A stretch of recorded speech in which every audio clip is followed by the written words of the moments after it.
Seorang oknum pemangku dari desa Muncan, Selat Karangasem, Iwayan Mudiana alias Jero Mangkubudi diringkus pihak Polres Karangasem Rabu 20 April.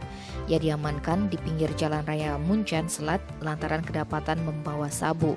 Kapolres Karangasem AKBP Riko AA Taruna Rabu 27 April menjelaskan saat diamankan Jero Mangkubudi sempat membuang barang bukti ke semak-semak tetapi akhirnya ditemukan petugas.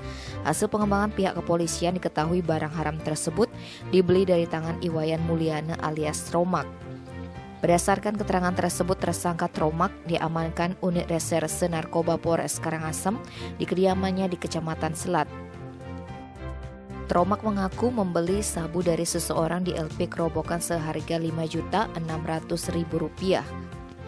Sabu tersebut dipecah menjadi 94 paket kecil untuk dijual. Tim Poli Express melaporkan.